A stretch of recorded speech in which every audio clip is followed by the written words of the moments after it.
All right.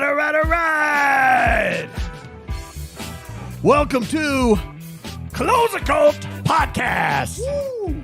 I'm your host, Alma Merrill, and today I have my friend, Alen. How do you pronounce your last name? Good luck with that one. Can't. Just stick to Alen. But the proper way would be Kantarovich. Alen Kantarovich. Today we're going to talk about closing shit. We're going to be a little more entertaining today. And then also, dude, Alen is a refugee from Bosnia. And he's going to tell us a little bit about his story today. This is a guy that I've known for a little over probably, 3 years now? Something like that. At least more than that, yeah. 3 or 4? Yeah. And let's get this straight, first of all, because there's a lot of debate about you and your last name. So I want to be clear for all the listeners and all the people who are following on YouTube exactly how to spell your last name. So go for it. Kantarevic. There you have it, folks. Yeah. Dude, the mystery is no longer a mystery. We all know how to spell his last name, so we better freaking figure out how to say it. We officially solved it, man. So Alen and I, we've had long talks, walks on the beach together. Yeah. we've had tons of business conversations. We've had tons of like dreaming conversations and everything. And dude, I feel like we're made really of similar cloth. I mean, you know, you're from Bosnia. I'm from Utah. Very identical. We both came from interesting circumstances, but I'm excited to hear your story because, being candid, you've just briefly done an overview for me of it. You're extremely successful. You've created some fantastic wealth in your life. I mean, really, but what really is amazing for me is what you've created as far as a lifestyle for yourself. And I look at, like, you posted yesterday your sweet little baby. Yeah. And this little pan in of this and you see the Christmas tree in the background and the beautiful furniture and the beautiful lamps and lighting and this beautiful baby in this gorgeous little sleeper. And it was just like, oh my gosh, bro, that is the dream, isn't it? Yeah. No, amen. I couldn't agree more with you, man. My little baby boy Drake, actually. By the way, I think I mentioned to you as well, I officially launched my first podcast just over 2 years ago, and it was on Drake's birthday, actually. Oh, man. And that's November 29th. UVO podcast. Yep. Utah's very own, yep. Dude, I love it. I love that podcast, by the way. Thank you, man. You guys. Yeah, we're going to be doing a lot more content going into the new year now. Good. So it's going to be fun. Good, man. And you've every single episode I've ever listened to, so entertaining, dude. Yeah. So enlightening. Well, we keep it raw. You know, too many people, they will have, a list of what they want to talk about. Even right now, I don't know what we're going to talk about. Right. And neither do you. I try to keep it it's all free flow, dude. Everybody always asks me, what are we talking about? Can I have a list? Even some people who have been on a lot of podcasts, what do you want me to speak? And I'm like, dude, it's a free flow. Yep. We don't do that. We just go through the motions and talk about stuff. Just be in the moment. Be in the moment. Yeah.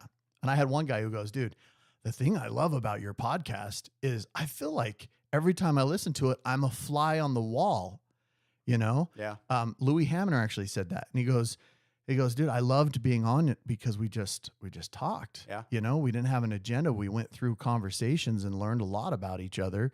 And he's like, I feel like you're the fly on the wall. And I'm like, dude, I'm going to put another camera in this room. So I'm buying another camera this week.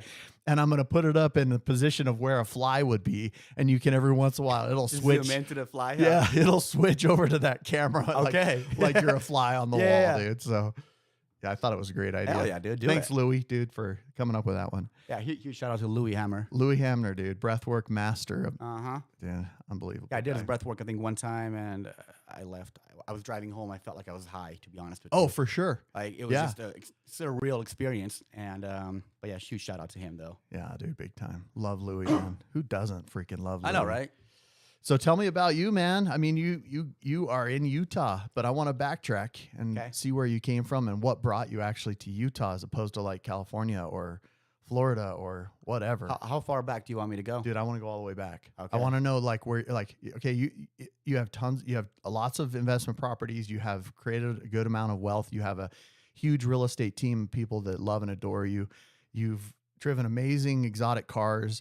And people want to know, dude, how did you get from zero to that just within a matter of how many years have you been in the business? Well, in February, it'll be 9 years exactly. 9 years. 9 years. So 9 years. So my first year and a half in the real estate industry, I wasn't full time. I was just part time, doing my thing. Right. Kind of coasting through it, working at Little America Hotel. Okay. And then within the year and a half period, I did 5 transactions. And I'm like thinking, I remember a meeting with Lindsay Wardle. Right. And I'm like, she was our recruiter. She recruited me too. Yeah. Yeah. That we came to. I actually wasn't recruited by her. No, okay. But I was long before Lindsay. I was like the third person ever there back in. Okay. I've been with the Everest organization almost 20 years. Long time. Back in the day. Yeah. So yeah, she recruited me, and that first year and a half, I did 5 transactions. One was at my parents' home, and then 4 others were like friends and family that I helped. And after that year and a half, I was actually questioning, am I really made for real estate? Right. Believe it or not. I'm like, I don't know. I met with her. I'm thinking, hey, I think I'm going to get out. Right. Because you're not making any money. I'm making more money doing room service at Little America Hotel and selling my phones like I was doing. Right. And I'm like, maybe it's not for me. Mm-hmm. And then the one thing she told me is, I thought she was going to say, no, don't quit. And she said, yeah, I think you might be right. I think it might not be a good fit for you.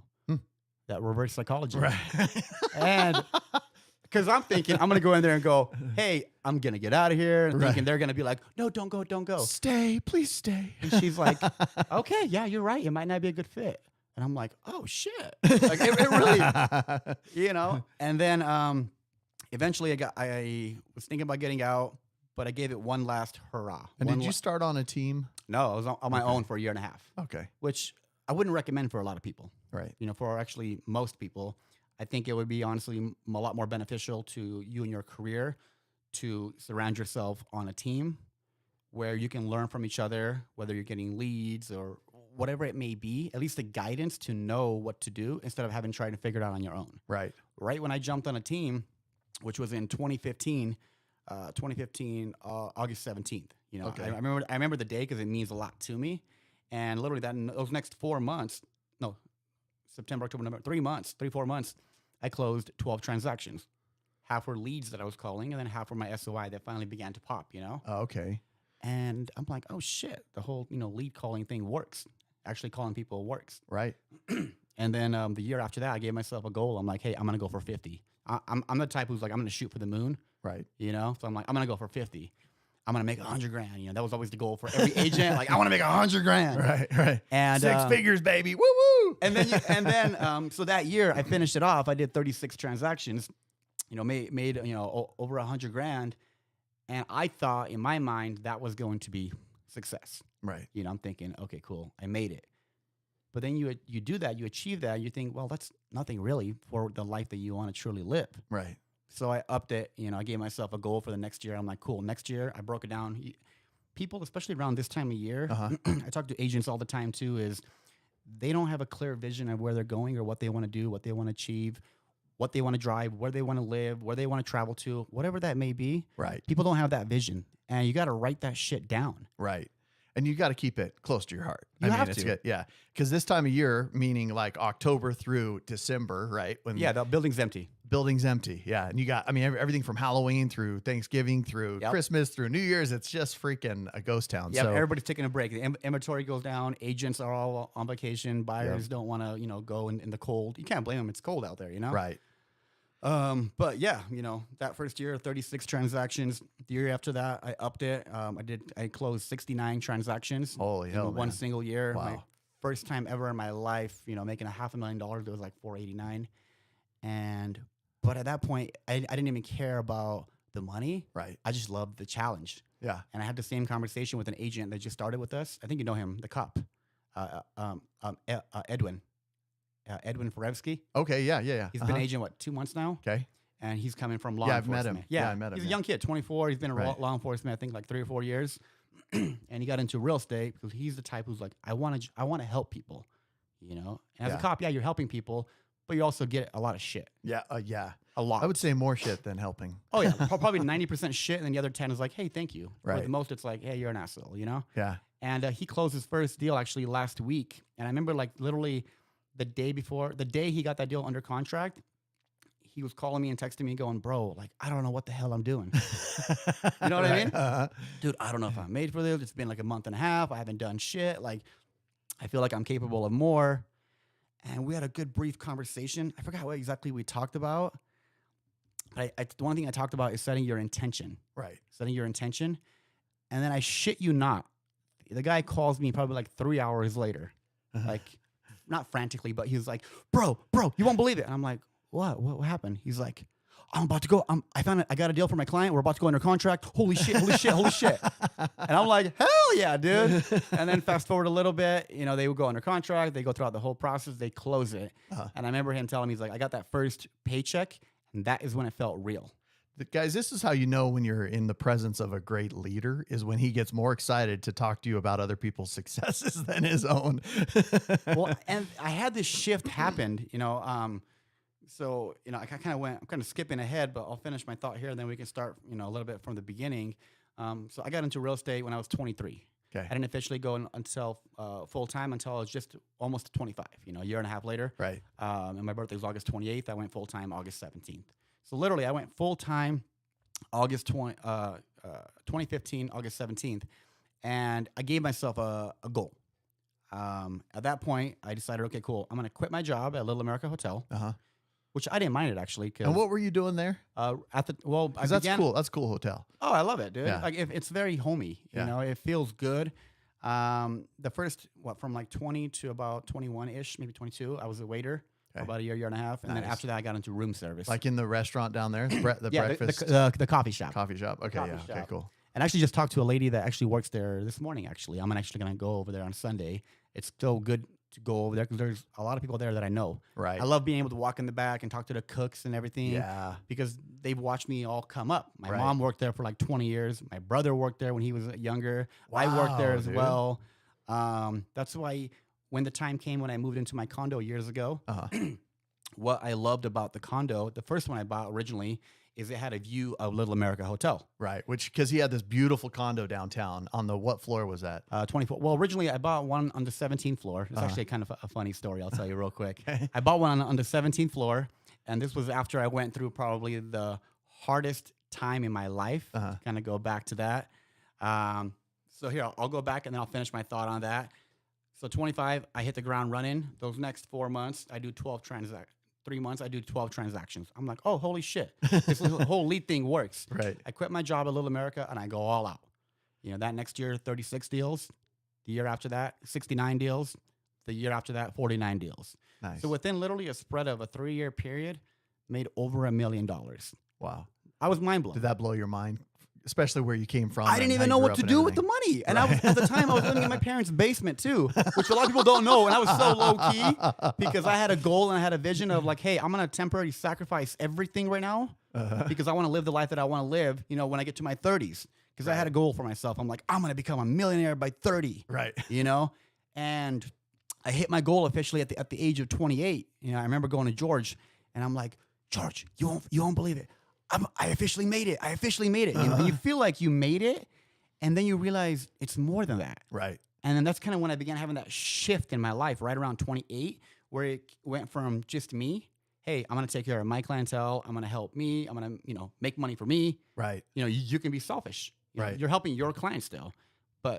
And then I had this shift where I didn't really feel fulfilled with that anymore. The money didn't fulfill me. It's because you weren't contributing on the highest level, right? Bingo. Right. I Right. feel like I wasn't doing my part. And then people would go up to me, ask me questions, which on the beginning it felt weird. I'm like, I'm trying to figure this thing out just as much as you are, you know?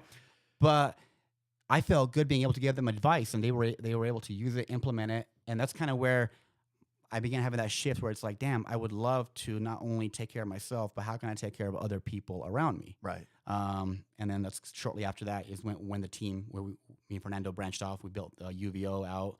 And it's our 3-year anniversary, you know, this month. Yeah, UVO. dude, UVO. Dude, that's freaking awesome. Because UVO, I always tell people, you know, if they're over there at your company, I always tell people, dude, if you're at Century 21 you need to be in UVO team. Like if you can get into UVO team, Yeah. that's where you want to be, Yep. you know? Because that's, I mean, you guys have created really my favorite team over there as far as the implementation of the lead sources, the training, the image, you know, Yeah. everything over there is really Well, we focus appealing. heavily on the branding. You know, I feel Yeah. like too many teams, branding. it's Yeah. like you have the one lion, if you want to call it, and then you have a bunch of sheep.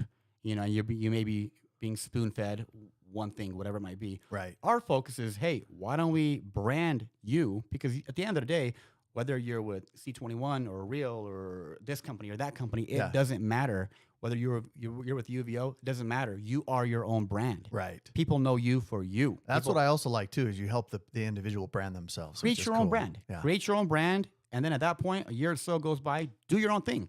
Yeah. Whether you want to build a team, whether you want to go on your own, whether you want to add on to that. But yeah, you know, the whole thing is image and branding, you know, which is extremely important. So you guys have created this powerhouse, your partner, Fernando, yeah. who actually you guys will meet Fernando Petty here in about a week. But yeah, what a powerhouse crew that you guys have created over Yeah. there. And you've really attracted top earners, which is really cool. Yeah. And it's super hard. It's hard to get a top earner. Oh, of course, you know? dude. When they're like, dude, I'm doing my own thing. I'm freaking dominating. Like, why do I want to be on a team? Yeah. You know? And so you guys really have done a good job at attracting top earners. So let's go back. Yeah. So you guys, you came from Bosnia. Correct. Tell me the scenario. Sure. So I was born in 1990 in Bosnia. Okay. And the war over there, I'm not sure if you're too familiar with it. So it was former Yugoslavia at the time. Uh-huh. And it was pretty much an ethnic cleansing that played out. Muslims, Christians, Orthodox, etc. I don't know the full details about it because I never got involved into religion as a young age. Right. Just because I've seen too much shit, I feel like, that I couldn't really pick one or the other. Especially after we came to the U.S., I would have good buddies that may be of one certain faith, and they would get a lot of shit from another faith. Right. And I'm like, why do you hate him? Right. He's such a good guy. Right. You know, I could never wrap my mind around it. But yeah, so the war began around 92 to 93. And shortly after that, my dad became a prisoner of war. Holy hell, bro. Wow. How did that transpire?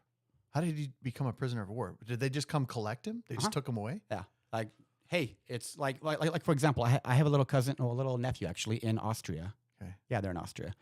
He's, what is he, 20, I think it is? And they have to go to the military. Wow. They have to. Okay. So he just left, I think, like a month or two ago. He has no choice. You know, I forgot for how long, half a year to a year, whatever it may be. It's a You have mandatory. to go. Yeah. Okay. You know, so Isn't it like that in Sweden too? I think I have no mandatory. idea, You man. have to have military service or something. yeah. Yeah. And I'm like, what? You know, but that's why I love that, you know, where we're at. Oh yeah. It's choice driven. Yeah. Exactly. So going back to that, the war broke out. We were hiding out. Actually, this is actually one story I don't think I ever told you is once Now the don't war- incriminate yourself on anything, okay? Oh God, I'm just kidding. I know, you imagine that a 4-year-old boy with that little AK, Alen Kantarovich, AK-47. That was bad. That was awesome. But yeah, I was probably right around 4.5-ish, and then we eventually fled our home just because it was being infiltrated. We're talking about tanks and everything, people getting killed left and right, and we ended up hiding in my my grandma's condo. Ironically enough, both my grandmas live downtown. Wow. You know, which is ironic that I ended up downtown as well. Right. You know, so Now downtown is the most active place, right? yeah, Okay. you know, because over there it's more like, you know, like a village type. Right. You know, farmland, etc. But like, yeah, there's a little mini downtown, and so we were hiding out at my grandma's condo. It was me, my mom, and my brother. And at this point, bullets, the whole building, whole town is being shot up. There's tanks everywhere. It's being taken over, and we were hiding out over there. Oh my my grandpa gosh, comes dude. over to bring us some food, and then as he brings us food, he steps outside and gets gunned down right in front of the building. Holy, your grandpa? My grandpa came to bring us food while we were hiding out over there, and then as he made his way out, sniper, done, shot him right there. Holy shit, dude. Now who was the sniper from? I mean, I don't really get into the whole details because I don't want to get my facts wrong and go, oh, blame them or blame them. right. I've never been that guy, Holy you know? hell, man. And then eventually 3 days later is actually when my uncle, who happens to be Anna's dad, Right. Anna. Yeah. Her dad is the one that found, because he's my uncle. You know, he's my mom's brother. Right. And Who found your grandpa? he found my grandpa dead right there. Gosh, dude. And it was right across the street, because we have our condo here, street, and then right here is a little school. He was gunned down right there. And in that scenario, they're gunned down. They just stay there till somebody comes and. What are you going to do? Yeah. Right. Yeah, exactly. And which is actually one of the reasons why he won't ever go back. For him, it was so traumatizing that it's been 20, 30 years now almost. He's never been back to Bosnia, and he doesn't plan on going. I would feel the same way probably if I were Yeah. him. Yeah. Dude, that is wild. So Sorry, I got the chills a little bit right now. how long man. was your grandpa? Do you know how long he was in the street before your uncle found him? 3 days. Okay. 3 days. Wow. So I was right around 4 years old, four and a half around that time. Then eventually after that, we had to flee. And then we ended up going to a refugee camp. And how old were you at this point? Well, I came here when I was 6. Okay. I was 6 in a couple of months. Okay. So at this point, I was about 4.5, maybe almost 5.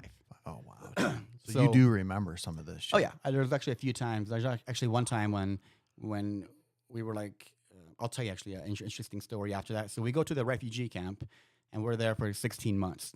In a refugee camp, literally, you're eating, you're sleeping on the floor, you're eating shit when it comes down to it, you know. Right. And you know, my dad built us. I think I showed you a little picture, a little shed my dad made, and then on the top of the ceiling, my dad would draw little figures of like Mickey Mouse and stuff like that, just to lighten up the mood, you know. And I remember I have those pictures too, where it's a picture of us, my dad's face, malnourished, like literally just, you know, and but they wanted to make sure that we had a home, so literally the whole place was just, he drew on like Mickey Mouse and stuff like that, you know, Tom and Jerry. Wow, dude.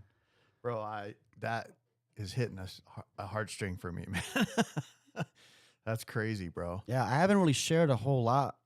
You know, I feel like I briefly touched up on it on my last, you know, podcast maybe a couple of years ago. Mm-hmm. But it's like and people always ask you like, why are you the way you are?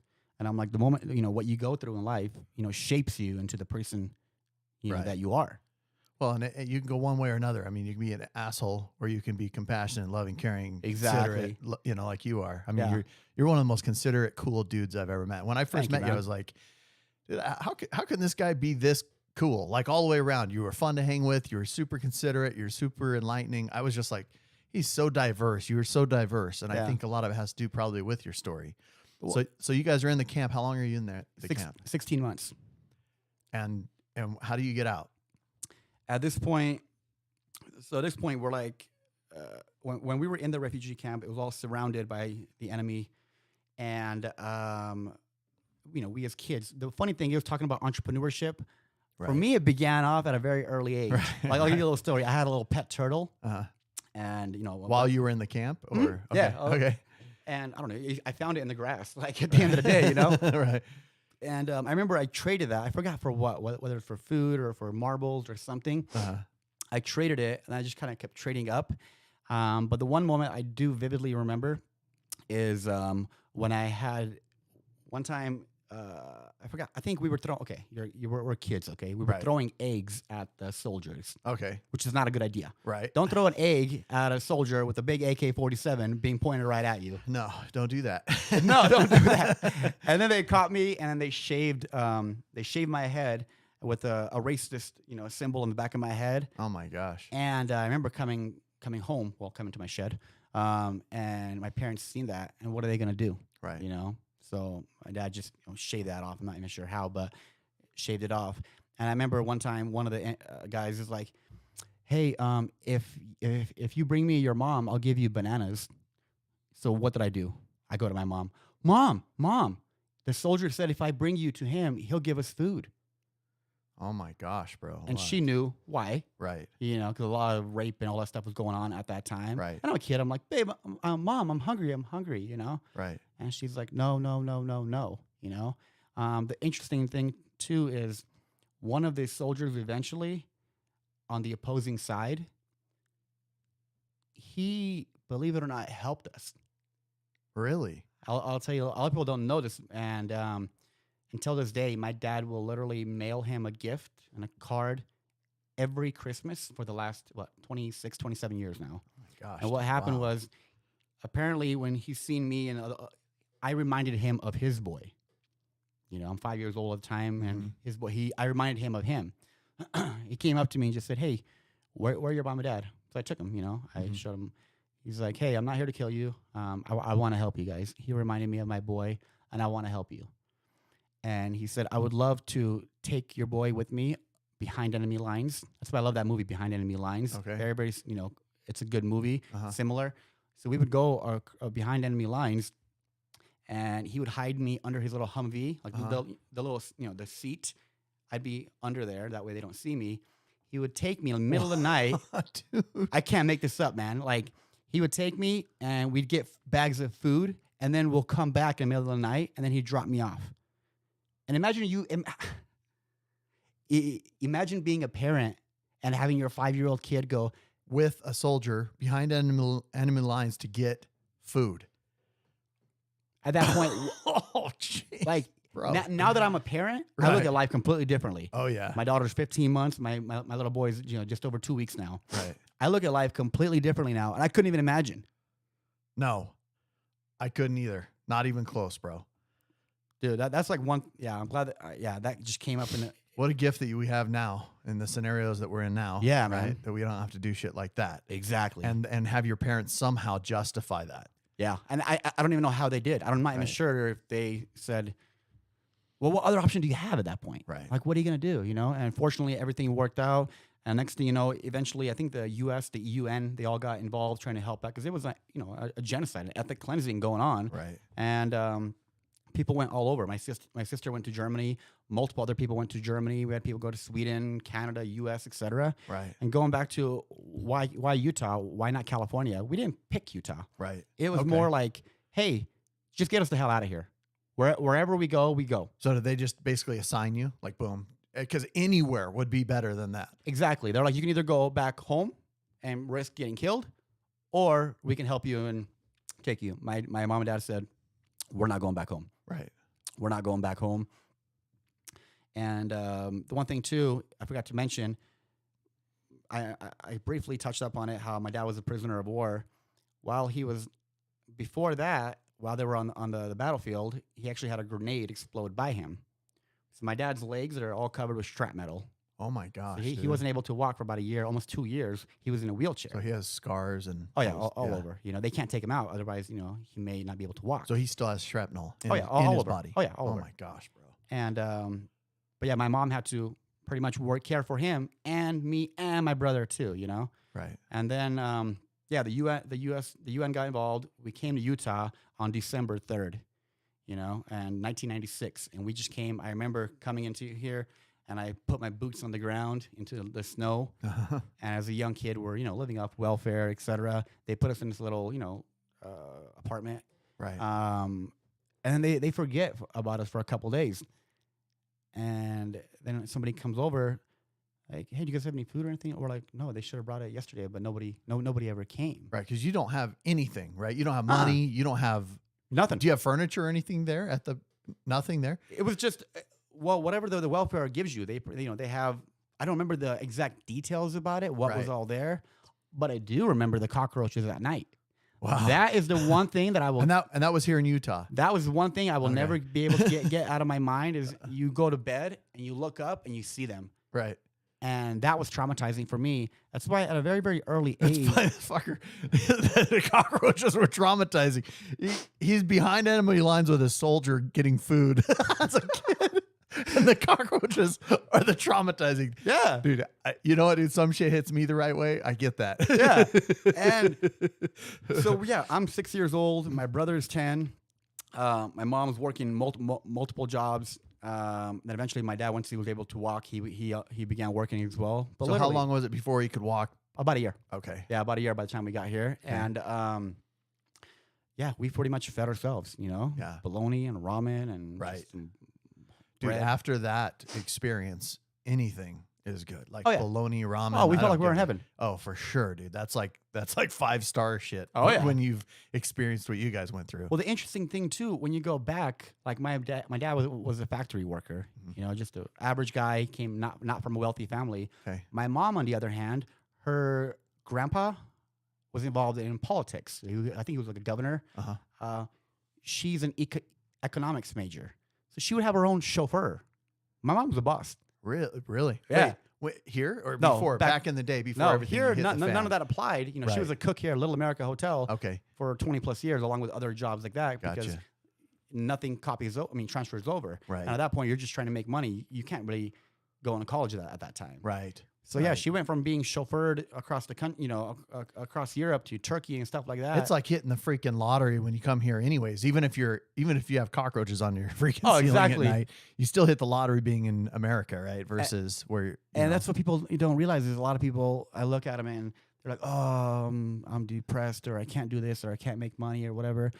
Go to a third world country. Right. I just got back 4 months ago. I took Ceci and the bait and Luna. Yes. My parents were there too. Uh-huh. We all went back because I wanted my sister to meet Ceci and Luna. I wanted to show them where we came from. You know, I went back about 12, 13 years ago as well as a kid. Yeah. And it really, touched me. It like impacted me. And then this time as well, it was like a reminder of, damn, like, look where you've been. Look how far you've come, Right. But this time was different. Going back to my hometown this year, it felt like I was carrying my country on my back.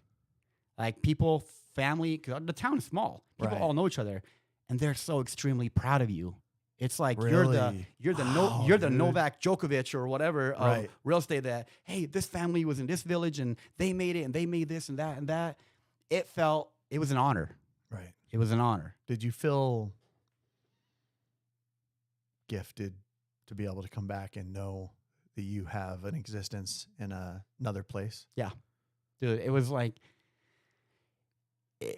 it was one of the most like powerful moments I feel like that I could ever explain. It's random people that I don't even know, but they're here cheering you on, going, "Yes, yes, one of us here made it. One of us was making it happen." And they can just point the Dude, finger. give me goosebumps, bro. So, and that's That's why I why wear the long sleeves, dude. Today, I don't. and those goosebumps, man. that's why I am the way I am. And then I feel like we can talk for hours, but I'll briefly go on it. So we come over here. Eventually, I go to school. I start first grade here, Mhm. and as a young kid, I think second grade, I'm dealing. We don't have any money. We're going to the DI, getting pants. I would wear the same pants probably at least a whole week. Right. And for those of you who don't know, DI is the Desert Oh, yeah. Industry Thrift Store out here in Utah. And kids would always give me shit. Right. Alan, you wore those yesterday. Alan, Right. you wore those on Monday. Alan, you wore those that day. What are you gonna do? Right. I don't have any money. Right. So at an early age, I was compelled to, hey, I'm going to make something of myself. So I began off with, first marbles. Then I got really good at that. I would get a collection, trade that into Pokemon cards. Eventually, I got into Pokemon. Oh, wow. I actually still have my collection, by the Dude, way. your entrepreneurship, it just runs so deep, huh? Dude, like no other. Even my parents, too, like they would go back to Turkey and back and forth with clothing and sell it. And I found that out later on in life. So yeah, I began with the Pokemon cards and making my way into junior high. Eventually, I began doing CDs and DVDs. Then eventually, I think I was in 8th or 9th grade.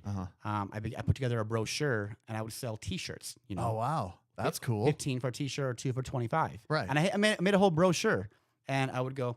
At the time, T-shirts were cool, where you can pick what you want, you iron it on. I would go. I'm not sure if you've ever been to the MPS store. No. Yeah, I have. Yeah. So yeah, there's one in Layton now, and there's one there was the one out in like West Valley or something. Yeah, like California Avenue around there. Yeah, exactly. Over by the Bingo. the Sap brothers. So brothers. bingo. And I would Yeah. go over there and buy the T-shirts, and they were like $1 each usually. So I'd buy 20, 30, 50, shirts, go to Walmart, buy the paper, get the iron, and then iron it on, and then I would go to school and sell that. So at an early age, you sold graphic tees. literally, it was like 8th or 9th grade. So And- what would you make off of each shirt? Well, I'd be into each shirt no more than about $3, $4, depending on if I got it on a deal. Sometimes I buy the shirts for $1 when there was a deal. Sometimes 2 or 3. But no matter what, I didn't want to be into it more than about $5 because I want to be able to profit something. Right. The paper is not cheap. Each paper is about $1 to $2, whatever it was. Right. So, but at an early age, I began doing that. And then as I got a little bit, as I transitioned into, 10th, 11th grade, I got into clothing. I would buy pallets of clothing from China. Wow, dude, that's freaking dope. It's one thing I haven't really shared with you. It was like, Right. I buy, and at the time it was like Ed Hardy and True Religions and stuff like that. Yeah. And we just buy it and All everything. the popular cool stuff. Yeah, at the exactly. time, And I would have it in the trunk of my car, and I would share. I would just sell that. And people always thought I was a drug dealer. I swear to God. Like, I've been pulled over before. Like, that's why you and Fernando get along so well. That's another story. We'll oh, figure that whoa. He has an interesting background. You know, I'm all, dude. I'm not going to incriminate you. You come and when he comes, he has an interesting story too. No, yeah. I can't wait for you guys to hear it. So, so I got into clothing, and I'd buy a pallet, let's say, of jeans for like $1,000 or whatever it is, and then I would flip it, etc. But then I got into iPhones. When the very first iPhone came out, I was probably in, I don't know, 12th grade maybe, I think it was, or maybe first year of college. And I had T-Mobile at the time, and I couldn't afford AT&T. AT&T was like the it factor, Right. It was like, I'm not paying that much. Right. It was like double. It was expensive. Yeah. I remember like not wanting to do AT&T. It was way too expensive. Yeah. But eventually, I had a buddy that got the iPhone, and I had my Palm Trio, and I'm thinking I'm hot shit with my Palm Trio. Oh, yeah, dude. Remember that? Oh, hell yeah. I had a Palm, dude. I freaking loved my I felt cool. I missed those things, dude. The way they functioned. Yeah. They were dope. I dude. loved it. Well, Yeah. Are we good on time? Oh, you're totally All fine. right, good. Yep. We can take as much time as we need. And so I wanted the iPhone, but I didn't want to, pay for the price for the AT&T. Right. So I figured out how to unlock it. And this is back in the early days when we all thought unlocking a phone was illegal. Right. It maybe it was, maybe it wasn't. But it was terrifying to just unlock a phone. Right. So I figured out how to unlock my first phone. And I ended up actually sold the first one. I bought it for $400, I think it was at the time. Wow. Unlocked it. And then I sold it, made like $100 or $200 on it. Yeah, because for those of you who don't know, like you can buy any phone now and it's totally unlocked Exactly. and you can do whatever. But back in the day, if you bought an iPhone, they were locked to the specific carrier. And so if you wanted to put them on another carrier, you unlocked them. Then you could have this badass iPhone because it used to just be AT&T was the carrier. Yep, for years and years for iPhone, and now everybody has iPhones. But yeah, exactly. Yeah. And eventually they came up with a little chip. I'm not sure if you remember that, where you attach it to the SIM card, you throw it in, and it'll automatically unlock it. Yep. Then eventually you can do the actual unlock of the actual phone. Okay. So you started hawking these things. Oh yeah. Yeah. And at this time I was in college, so first year of college, and I'm the type who's like, I never wanted a handout. I never wanted my parents to pay for my college. I never wanted to take out a loan for college, so I worked my ass off, selling phones or whatever it may be.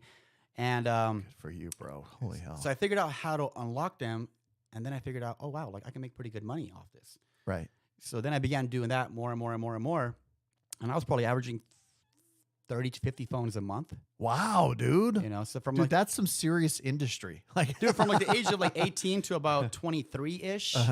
That's when I did that. So you figured out a hot item that was sellable, that was turnable for for high dollar, right? And nobody was doing it. And nobody was doing it. Because you know how you hop on KSL? Everybody's on there trying to right when you list a an phone or an anything, people will jump on it right away. Yeah. Back then, people didn't even think about that. And KSL is our local Utah classified, and it's massive. It used to be the largest classified system in the United States, believe it or not. Wow, I didn't know that. And it was just a Utah, Arizona, Utah, Idaho, and Wyoming was all that KSL did. Okay. And now they've diminished quite a bit because of Facebook Marketplace. But yeah. So just so people know what that was. Yeah, it's pretty much the Craigslist of Utah, right? In a way, Yeah, and it was bigger than Craigslist in Utah. Yeah, exactly. Yeah, and then Craigslist got hit because people.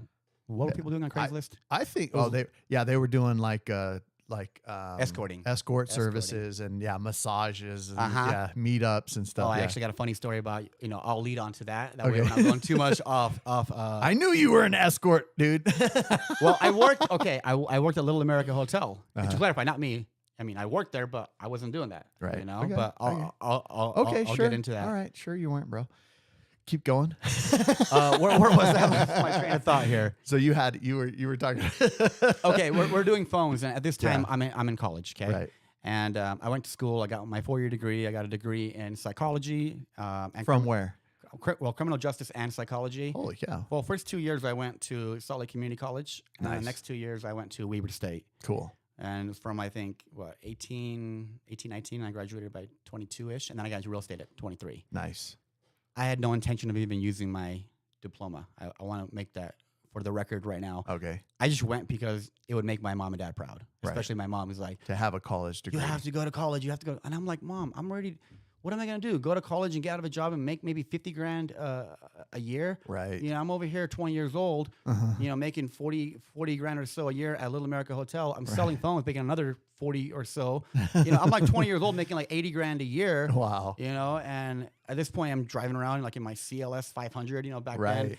Everybody thought I was a drug dealer, but I was just a phone dealer.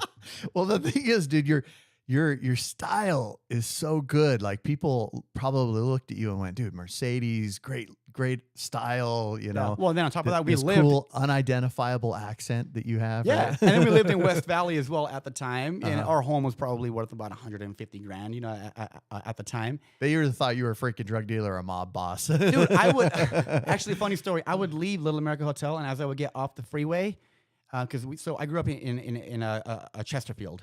So, but prior to that, we lived in it's like right by Rose Park. Maybe it might be part of Rose Park. Like past. It's right on 200 South and Foss Street. Okay. You know, the little condos right there. We lived there for about a year or so, and then eventually Sun River Apartments off of 33rd over there by the prison, I think. Right. And then eventually we moved into our home. The jail, the Salt Lake jail, yeah. But it was still like, it's a nice little pocket of newer homes, but everything around it wasn't the best, you know. And cops would always come around in Chesterfield, you know.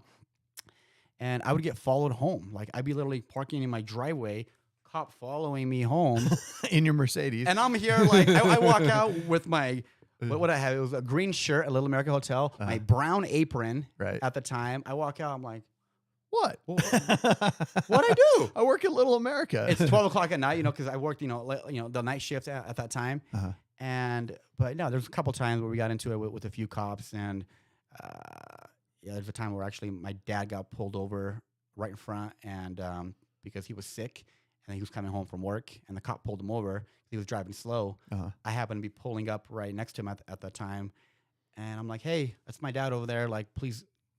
You know, he's okay. Like, we just talked to him. He's sick. They sent him home from work. And the cop automatically thought I was a threat. Next thing you know, I have a gun pulled out on me. Oh, jeez. Wow. And I'm like, dude, what the hell? He's like, get out of here, kid, whatever.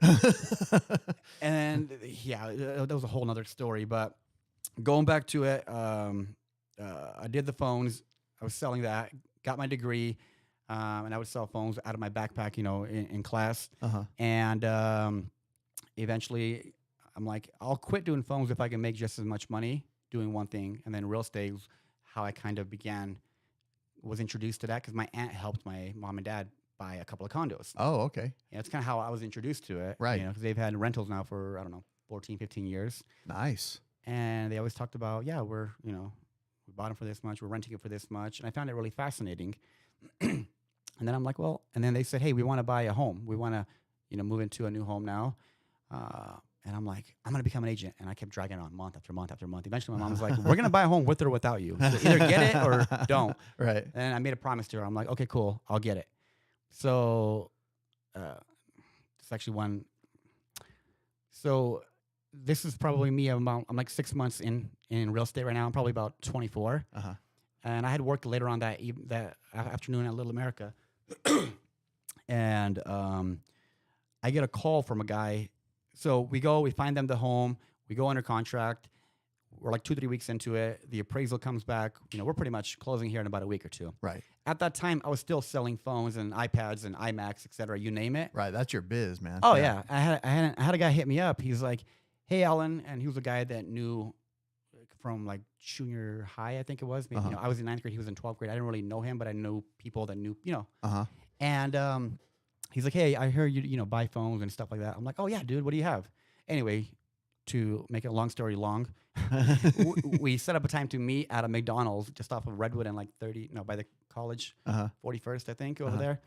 And I'm buying the phone and the iPad from him. And the iPad or the iPhone, one of them was dead. I'm like, oh, you're good, man. I have a charger in the car. So me and him go into the car. And I'm charging the item up.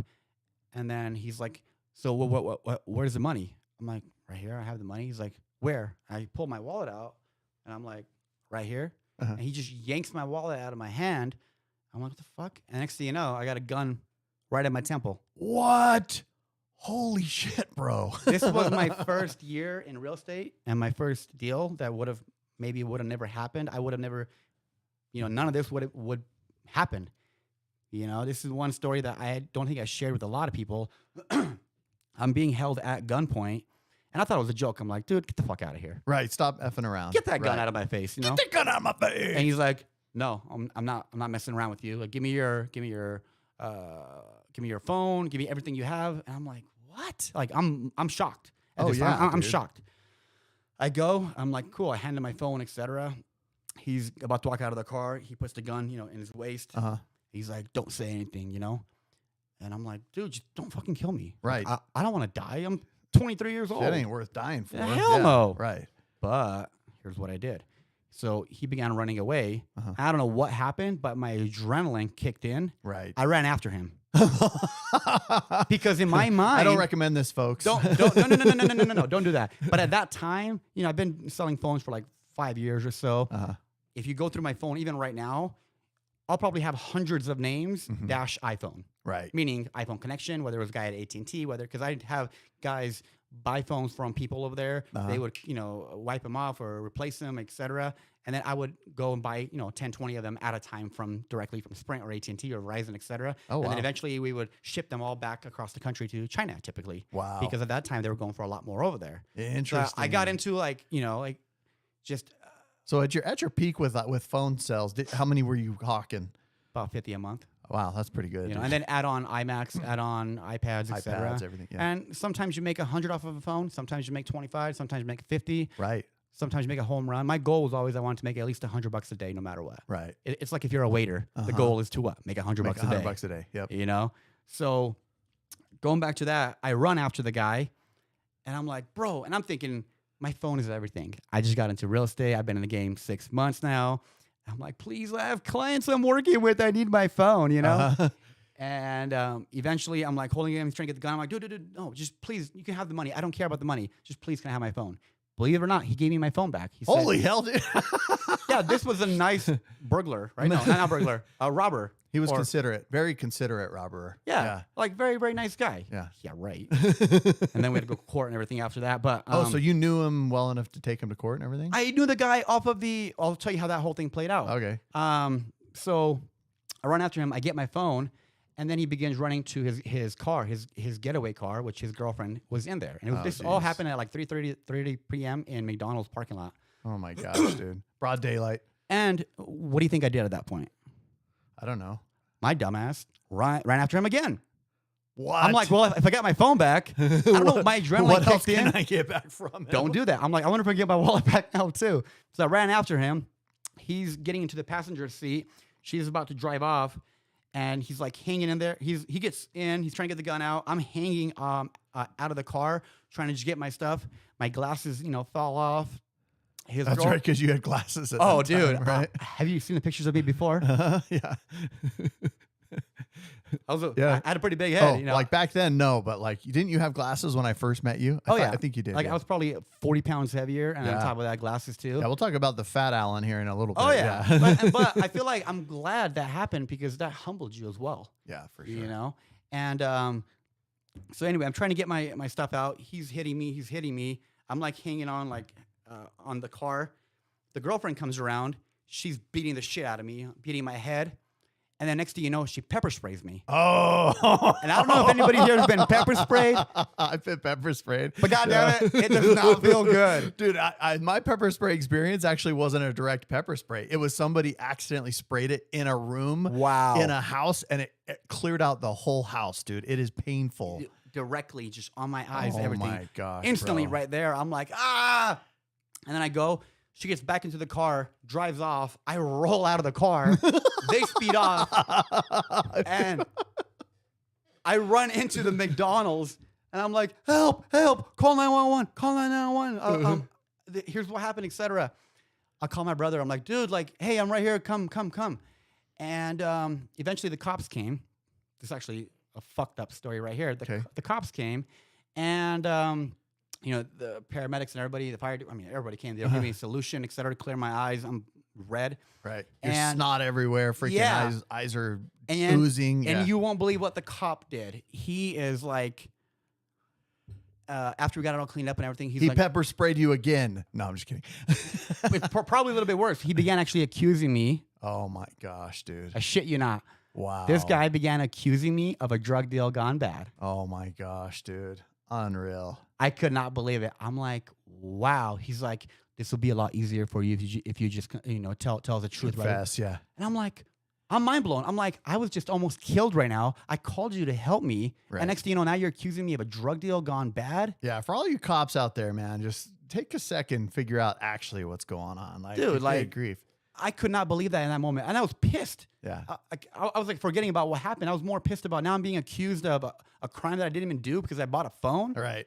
He's like, you weren't buying a phone, you were buying drugs. I'm like, Oh, geez, dude. oh my gosh. So anyway, after that, the detectives come. I'm being, I'm outside, they're cleaning me up, etc. I go into the back of the SUV with the detectives. And I'm talking to them about what happened. I'm like, dude, I have text messages of everything. I know who the guy is. Uh-huh. I can actually, I don't remember his name, but I can find it in my yearbook. Okay. So I went to Granite Park in He Granite went High. to high school with you? He was the senior, and I was, I think, in 9th grade. Wow. I'm like, oh, I know that guy. I know who it is. I can't remember the name, but I know who Dude, it is. Utah's a small place. Like, Bingo. and what's crazy about that is everybody carries freaking guns here because Yeah. we're a First Amendment state. yeah. So it's like everybody's packing heat, and I Mhm. mean everybody. So it doesn't make sense to try to rob some. I can't even believe crime even happens in our state. I know, because right? It's so dumb to rob somebody in our state. Yeah, dude. dude. It's wild. It's just not worth it. It's not worth it. No, It's not worth it. So I'm in the back of the SUV. We're talking and everything. I said, hey, I know exactly who it is, but I'm like, hey, who the hell's that cop accusing me? Right. And then eventually the next day, I go to the police department trying to find out who the cop was, who was on the scene. Uh-huh. Surprise, surprise. There was no record of any cop being there. You know? Oh, And geez. I'm like, oh, what a coincidence, Right. But that's a whole nother story. And I remember after we finished up there, I went home and I just walked into the house. I'm bruised up, etc. Right. I walk in and I just go straight to my room. Uh-huh. And you can just see in my face that I was crying. I was in shock. And I literally go to my room. I go to my bed. I'm just bawling. I'm crying Mm-hmm. in shock, in pain, you name it.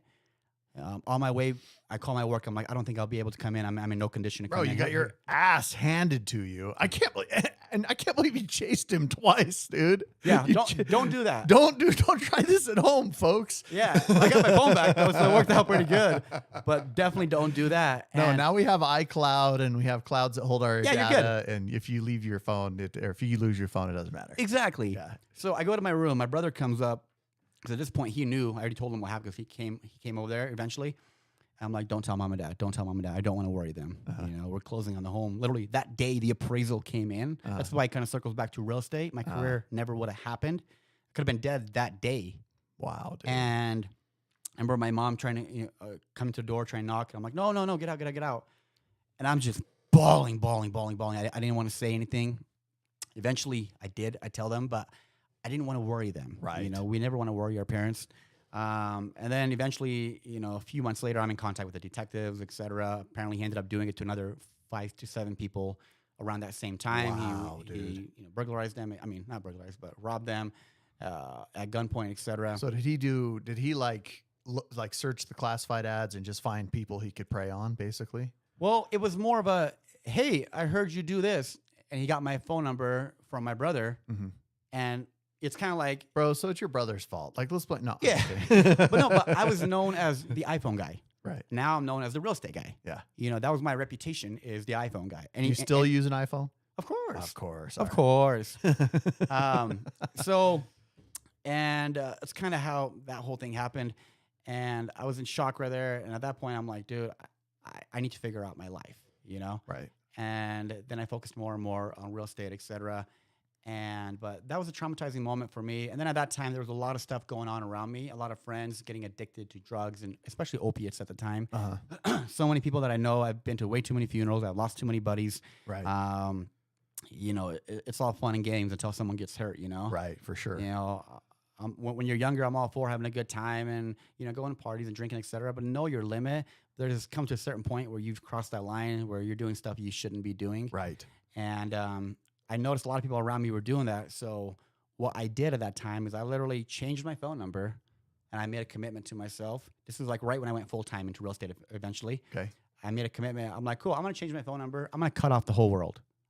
I'm going to cut off every single buddy and focus strictly on me. And that's it.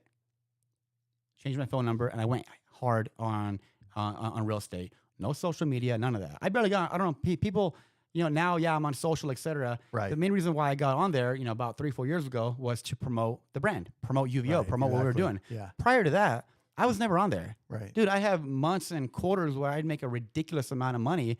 It'll be like, oh, cool, this month you made $100,000, or this quarter you made $100,000 or whatever. And I was too I couldn't share that. How does that feel to you when you say things like, this month I made $100,000? And I've had those months where you make $100,000+. Yeah. And the first time you do it, dude, how does it feel for those of that $100,000, even 6 figures is impossible for a lot of people even to consider. But when you're doing that in 30 days versus 12 months or even 2 years, 3 years, because when I grew up, my dad made his biggest year. He told me the other month, or actually told me like 2 years ago. He said his biggest year when we were growing up as kids with 8 kids was $35,000. I'm all, Dad, I made that yesterday. Yeah. Like it was crazy on one deal, And Yeah. so what did it feel like for you when you first made your first $100,000 month? At first, it was a lot of excitement. Yeah. Like for example, I just had a closing a month ago. It was a home just under $3 million. Right. The commission on that was $82,000. Right. Which is almost, yeah. I mean, that's, it's ridiculous on the amount you can make, Right. But that first one, maybe that first minute or so, it felt really good. yeah. But then you're like, what's next? Right. So the fulfillment doesn't come from the money. The money's not going to fulfill you. The money's not. For me, it was more about the chase, the journey, the adventure, the adventure. process. Yeah, everything. So basically who you're becoming in the process of getting the money. Bingo. Is where you get the most Yeah, enjoyment. the money's the byproduct. George will preach all the time. It's the byproduct. And Right. it took me a while to get that through my head. Because early on, I'm like, I want to make $100,000. I want to make $100,000 no matter what. Right. But then you go 1, 2, 3, 4, 5, whatever it might be. Then you get to the point where you're like, yeah, is the money great? Yeah, of course it is. We all need to get, I love being able to make money to be able to provide the life that I want to provide for myself and my family and those around me. Right. But it's not everything, and too many people get caught up in just that money or the object or whatever. Right. I always talk about the first time I bought my first Porsche, right? I Yeah. always wanted a Porsche. And it was like my dream car when I was a kid. I had toys. I had posters on my wall for years. Dude, it was not about the car. It was the process getting to the car that was so important. Because when I first sat in that car in that day and I sat down and it was mine, and he handed me the keys and we signed the bank note and I walked out the door, and when I was driving away, dude, there was something that happened inside me that was more than just the car. Yeah. It was the most intense, explosive, emotional experience. And I was alone. And I just remember this feeling like, oh my gosh, dude, I got there. It wasn't, oh my gosh, bro, I got the car. Yeah. It was, I got there. I became somebody who could buy something like this and survive. Yeah.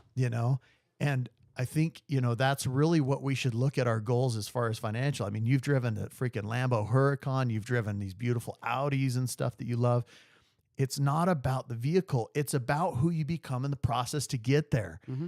The vehicle is the reward. It's the trophy, but what you did in the meantime, like when freaking Ryan Phelps wins a swimming match, he's my man crush, by the way, my celebrity man crush. when Ryan Phelps wins, it's not about the gold medal.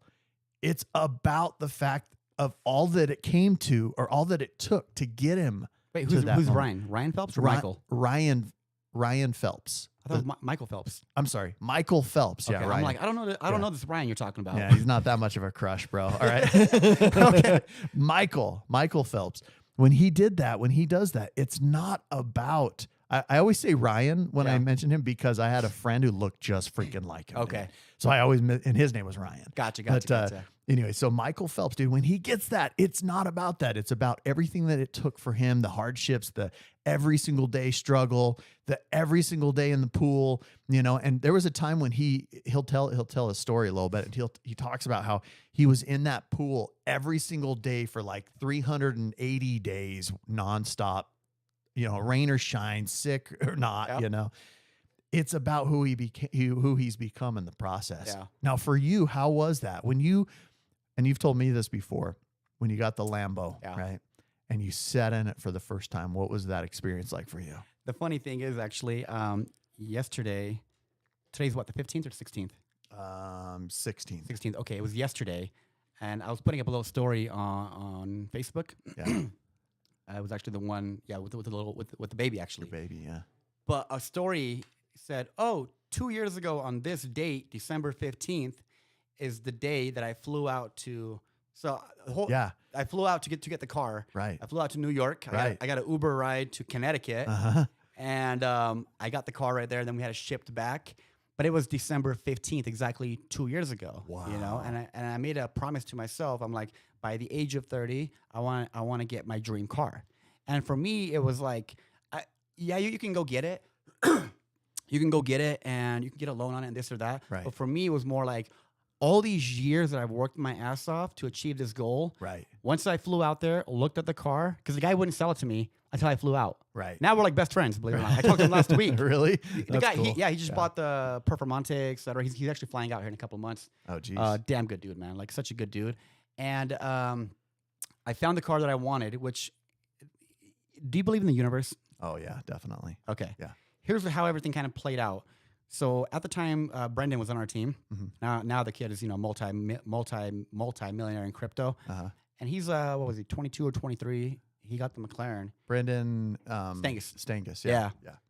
And he's like, dude, you gotta get one. And I'm more like conservative type, like, Right. and eventually I'm like, dude, if I'm not gonna do it now, then when am I gonna do it? When are you? Yeah.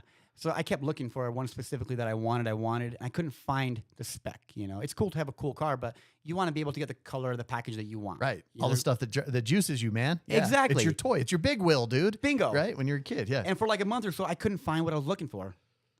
Or I call it was too late. And I believe it or not, I would actually meet with my buddy, my nutritionist, Justin Mancuso. Uh-huh. He does a lot of the Marvel guys now, et cetera. Mm-hmm. So we grew up, we came up around, with people like that, Right. And he's like, dude, you should hop on Facebook and go to one of those car chats, car groups. Right. Yeah. He's like, go on this one here. And I'm like, okay, cool. Whatever. Like an exotic car group. Yeah. Right? Yeah. I hop on. Yeah. I don't think much of it. And it just comes to me. I'm like, why don't I just put up a little post in there? Uh-huh. I write in there, hi, I'm looking for a Lamborghini Huracan. Literally, it was like the most... Hi, I'm looking for a Lamborghini Huracan, 2015 or newer, preferably matte black or matte white with red interior, all-wheel drive, right around $200,000. Right. Thank you. That was all I put up. I put it out to the universe, and I just sent it. Fast forward, I think 2 days later, I check my my Facebook, maybe a day or two later, I check my Facebook, and there's a conversation going on. Uh-huh. This guy's like, I forgot, the guy's like, hey, Alma, for example, Right. Do you still have your Lambo you're considering selling? Uh-huh. And then this guy's like, yeah, I still have it. Hey, Alen, reach out to this guy. Reach out to this guy, yeah. Dude, that's the cool part about those groups, man, is there's some cool cats in there that, yeah. Dude, I was mind blown. I hop on, and I'm like, hey, what's up, man? Yeah, I'm interested. What do you have? He's like, what's your phone number? Let me send you a few pictures and details about it. Right. I'm like, all right, cool. I sent him the phone number. He texts me. It's the matte black one, the red interior, the all-wheel drive, 11,000 miles on it, clean, loud, like you name it, all the specs and everything. And I look at it and go, what the hell? Yeah. This is exactly the car that I want. I've been looking for. Yeah. And then, ironically enough, go back a year prior to that, I had I had multiple pictures saved on my phone, Right. of this car. Wow. There's a whole different story behind that. Wait, where of the exact car? I haven't told you that actually. This is the part I didn't tell you. This part is like creepy. Like it gave me the chills when I was going through a bunch of my photos, and then I found this is after I bought the car, maybe a month or so after, and I go through my old pictures, and I'm like, what the hell? Why do I have a picture of the car? And then I zoom in, and the license plate says Connecticut. No way. And I'm like, dude. get the fuck out of here. Like I didn't know what to do. I reached out to the guy and I'm like, hey, I think this is your car, man. He says, wait, how did you get that picture? Whoa. I'm like, dude. I have a bunch of stuff just say that I find on Google that I like. Right. And I just say that, I take a screenshot or whatever. He's like, yeah, I took that photo. I forgot. I think he said they were at a wedding or something. It was a cool, the water behind him, beautiful sunset. It was just picturesque photo of the car. It was like pure Oh perfection. my gosh, dude, that's I wild. sent him that, and he's like, "Are you freaking kidding me?" Because he had the plate blurred out, but only halfway. Right. And I could see the Connecticut portion. Right. I'm like, get out of here. So I ended up getting the exact car That you I visualized years earlier. Bingo. Whoa, dude, that's wild. That one was That is wild. That blew my mind. That's like Yeah. when I extremely tuned in. You got to be tuned into the universe. Oh, for sure. Too many people. It's like that quote. I think Katie Brown. Life is not happening, right? Katie, life is not happening to you. It's happening for you. Yeah. And I never really understood that. And it's like there's stuff that you have to go through in life to shape you into the person that you meant to be. Right. And so that whole thing played out. I flew out there. I got the car. And just a picture that came up yesterday, it was a picture of me in the car like this.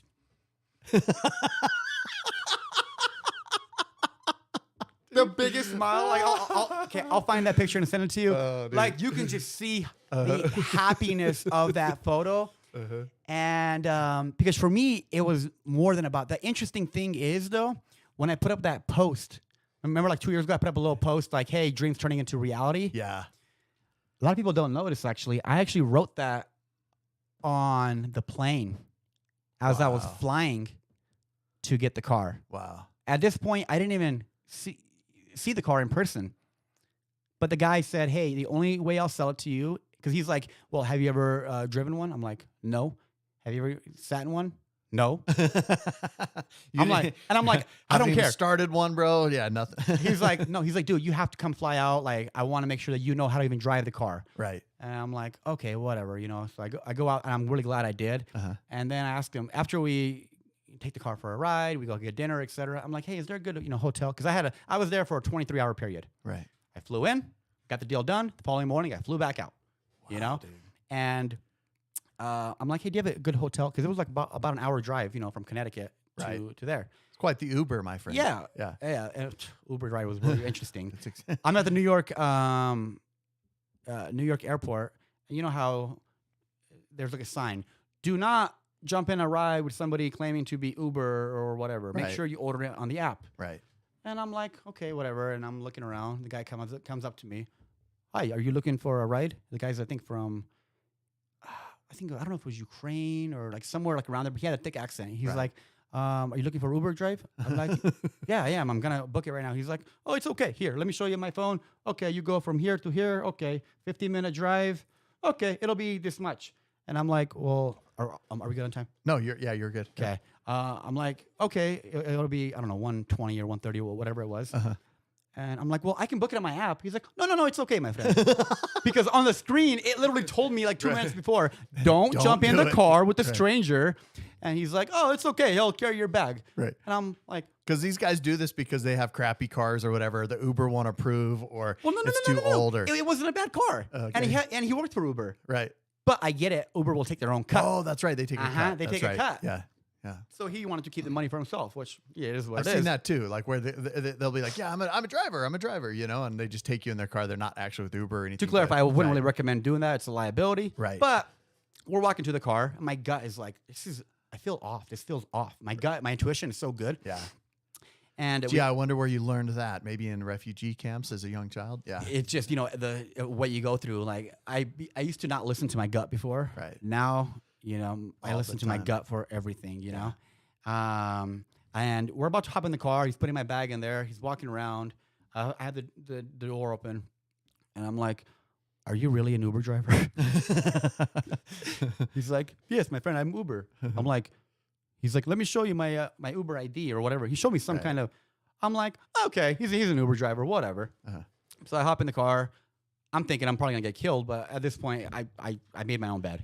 You've committed to dying. I've committed to it, and I don't want to let the guy down. Right. Like he has a Right. Yeah, he wants to complete the job, and I want to make sure he completes Everybody's it. got a jobs, even the murderers, even everybody. Exactly, Yeah. You you got to know? help them. Yeah. So don't do that, but I'm glad I did because the guy's like, so what are you doing here, my friend? And I'm like, well, actually, And I began telling him a little bit about who I am. I'm like, oh, I came because we connected because he's from also a third world country as well. I told him I'm from Bosnia. I came from a refugee camp, etc. I gave him my business card, and it was just the flashiest business card ever. At the time where branding. Right. And he's like, so what are you doing here? I'm like, oh, I'm actually here to pick up my dream car. He's like, and I began telling him, oh yeah, we're on Fox 13. We're doing this. We have a team. We're successful. The whole thing. Right. And you won't believe how happy and genuinely happy this dude was for me. He was like, I am so proud of you, man. He's like, I came here at a young age and I worked my ass off and I always wanted to achieve this, American dream and this and that. Yeah. And we're driving and I'm telling him the whole story. And you have an hour drive. Right. You got to know each other quite a bit. Right. And he's like, after I'm about to get dropped off, he's like, hey, would it be okay if I come see that Lambo with you? Oh, wow. That's cool. And I'm like, yeah, I don't think that should be a problem. Then we parked the guy a meeting. His name is actually Shimmick. Really cool name, Shimmick. Nice. And he's like, and then I look at my pocket. I'm like, shit, I don't have any cash. Because the guy's like, cash only, my friend. Obviously. Oh, wow. You know what I mean? Right. It's not on the app, right? Which makes sense. Right. And I'm like, do you take card? He's like, oh, no, just cash. And I'm like, I look at the guy I'm buying the car from. I'm like, hey, what's up, man? Pleasure to meet you. Can I borrow like 120 or 140 bucks? Right. And I don't have any cash. I think I had like 30, 40 bucks in my pocket. You're like, I'll pay it back when I buy the car. Yeah, I'll pay you back. The guy pulls out the car with the money, and then pretty much we're thinking the Uber driver's going to leave. The Uber guy, he's like, well, can I see the car? I look at the guy, like, is it okay if he comes too? Like, I don't know him, but he wants to see the car. He's extremely happy, Right. So we go. He's also lives, coincidentally enough, at the time, downtown, sick condo, underground parking, etc. Right. Which is ironic because I lived downtown, underground parking. Right. It's weird. Both of us had a corner view, and I'm like, what the hell? Like, it's weird how we all kind of attract, who we are, who you surround yourself with. And we look at the car. The guy, Uber driver, takes a picture. We exchange numbers and everything. And he's like, I just want to say I'm extremely proud of you and what you've accomplished and everything. And then I spend the time, with Shimmick. We go around driving it, etc. And at this point, then we made a deal to get the car. I asked him, hey, where am I? I need, do you have any close, hotels nearby so I can take an Uber drive? Right. He's like, oh, you're good, man. Just stay with me, and I'll take you to the airport tomorrow morning. Oh, wow. Wow. That's freaking dope, dude. Not only did you pay for my Uber, you let me stay in your home with you and your wife. Wow, dude. And in that room is when I put up that post. That's the abundance mindset. Yeah. I put up that post of dreams turning into reality. Yeah. And it was just, I felt every word in me. I felt it. And then here's the end result. Wow. And then fast forward the following morning, and I fly back home. I'm at the airport. Brendan comes to and picks me up. Right.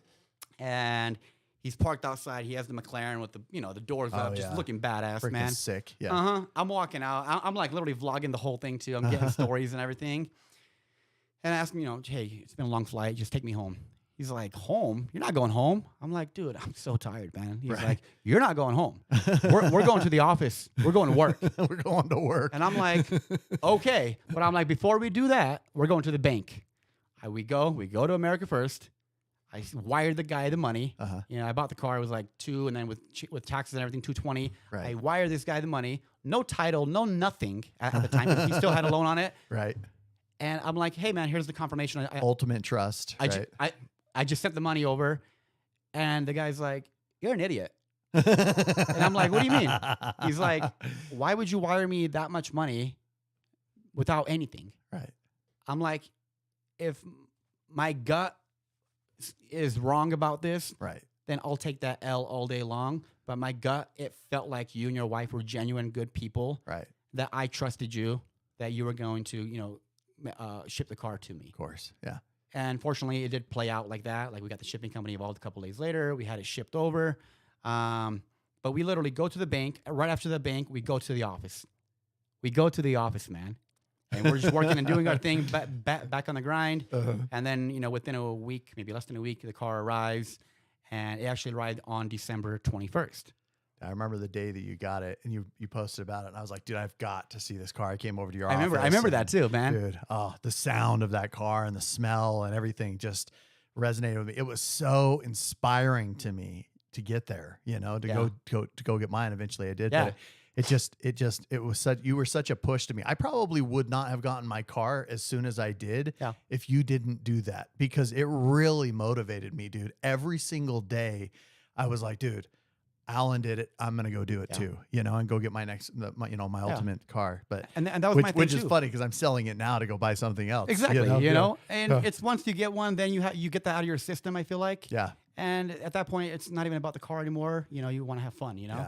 Yeah. Yeah. So we go, the car, here's actually one thing. Okay. Here, I want to circle back now. Yeah. We had good times, made money, cars, etc. But at 28, the year that I officially hit my goal, becoming hey, I made it in life. It's probably one of the hardest years I've ever had in my life. And I don't know if I ever told you the story about how my whole life fell apart. Right. I went from year over year to crushing it, to making money, etc. To that year, everything fell apart. I was in a 7-year relationship. I find out my girlfriend cheated on me. Ouch. You want to know how I found out too? How? It was like, I think 2 or 3 in the morning. We just got done doing our thing. And she was going to go home. And she forgot her iWatch. Like behind. doing your thing? Definitely doing her thing. Okay. You know what I mean? Yep. So she left her, she forgot her iWatch behind. Oh, shit. And I call her, I'm like, hey, babe, you forgot your iWatch, you know, and I have it in my hand. Uh-huh. And the next thing you know, a message goes off on there. It's like a picture like of like some dude or something, you know, like texting back and forth. And I'm like, hey, you forgot your watch. Oh, it's okay. I'll come pick it up tomorrow. And I'm like, there's a guy on here texting you. Like you're sending him. I was like confused. And she's like, why are you looking through my stuff? And I'm like, I called you about it. It like vibrated in my hand. We just got done doing some stuff. Yeah. Exactly. And in that moment, everything just, it's like that adrenaline rush. Oh my gosh, bro. Like even that night could have resulted and ended on a completely different note. Right. You know, I flipped out. She's like, I'm coming back. She comes back. I already leave. I'm trying to find the address of the guy. I'm going through the messages. I find an address on there, and you better believe I'm in my car. I'm going down Highland. I'm going 100 miles an hour. I'm just like, I'm gonna beat this guy up, and I don't even know. In my mind, all I envisioned was, I'm gonna break the door down, and I'm gonna beat him up. Right. I didn't know how it was gonna play out. It's like, I'm glad it didn't happen. That didn't happen. So I go to the address. And guess where I end up? Where? The country club. What is it? The Holiday Country Club one? Okay. All right. Yeah. Yeah. The country club right there. And apparently that was the meetup spot for them. Oh, jeez, bro. And I was pissed. Dude, we've had meetings in that parking lot with our company. Yeah. Apparently they met up right there because apparently the guy's ex-wife lives, around the area. Oh, jeez. Come to find out after. And I go over there. I probably get 30 calls from her on the way there. It was a 10-minute drive. And then I call her. I'm like, where the hell is the guy? I'm gonna. I'm not gonna say I'm gonna kill him, but I really wanted to hurt the guy. Yeah. Because I wanted to take my anger out. You wanted to kill him. I'm not trying to say anything, but you're so furious at the sure. time, and I'm glad that did not happen. But if that address was a different, that's why I tell people like, don't get caught up in the moment. Right. We've all made that mistake. Don't get caught up in the moment. Otherwise, you never know. Your whole life could have changed. Yep. What if I would have went there? What if I would have broke down the door and then he shot me and killed me out? Totally not worth it, my friends. It's not worth it. And I feel like you have to get so close to death sometimes in life in order to truly appreciate life. Oh, for sure. And I remember having that talk with George when I was barely recovering after everything. Because at this point, okay, my relationship fell apart. Right. My health began falling apart. Right. I found I had ulcer and gallbladder stone and H. pylori, and I'm allergic to pretty much gluten and dairy and yeast and wheat and tomatoes and corn and I'm like, what the hell am I gonna eat? I found I'm allergic to everything, and then I try to get a hold of the guy. I find him on Facebook, and I message him. I threaten him, which was not a very good thing to do. Yeah. Also, don't do that, guys. Don't do that. And this is probably right around this time, right around December 20th-ish. That's why December is an interesting month for me. All the shit you've been a great example of things not to do as well. You're welcome. Yeah. You're welcome. I'm glad I could be that. I want to be the example of both. Here's what to do and here's what not to do. Right. I've done it. Don't do this. Exactly. Yeah. So I message him. I threaten him a little bit on the text, and then I go on Google. I skip trace the number and everything, and I finally get a hold of him. And I say, he didn't see that message until like three days later, I think it was. But in that meantime, I found out the number, I Googled it and I found it, and I threatened him. And this was the day of Christmas Eve. I just came home from my brother's. It's like 11, 12 o'clock at night, whatever. I get a call. I said, I think no caller ID. I'm like, what the hell? How weird. Hello, this is Alen. Hi, this is Officer. I forgot the name. And he's like, I'm calling. You threatened somebody. And I'm like, no, I didn't. What are you talking about? He's like, well, you sent a message to this guy. Apparently, the guy just barely opened the message like that day. Geez. Fast forward 3-4 days later. Right. And then call the cops. And then I go, oh my gosh, dude, like that happened like 4 days ago. When I was in the moment. When I was in the moment, and I told him, second. I'm like, here's exactly what happened in that moment. I just found out my girlfriend cheated on me, and I got caught up in the moment. I'm in a much better place now that I had these next few days to relax. He's like, I drove the Lambo for a while. Aired out my. Well, at that time, I didn't even have the Lambo. Oh, okay. This is before the this Lambo. was 4 years gotcha. ago. Lambo was 2 years ago. Okay. Yeah, this was 4 years ago, like this month. Shit. And the guy's like, yeah, I actually called to see where you're at so I can come pick you up and take you to jail tonight. And I'm like, dude, like, I'm not threatening anybody. I'm not. And I shit you not. I tell him the whole story, and he's like, I'm not going to take you to jail tonight. I get it, man. Like, it is what it is. And the words that stuck with me, the guy was like, it's a fucking jungle out there, man. Be careful. Because I told him, that what happened. Right. And referring to some people, men or women that cheat, etc. Right. Hey, it's a fucking jungle out there, man. Be careful. So with all that, going all through all those things, what's your message essentially to everyone out there? Well, keep in mind that wasn't just the end of it, and I hope we have like maybe a couple more minutes, but that happened. Then a month later, I get into a car wreck. I get the Audi. I buy the Audi the day after we broke up. I get the car. A few weeks later, I get T-boned. Car gets totaled. Eventually, I get surgery on my head. So for literally a 3-month period, I went from literally losing everything, medical bills, everything piling up, to then I had to rebuild myself and become the person I was meant to be. Then I buy that condo. First, I bought one on the 17th floor.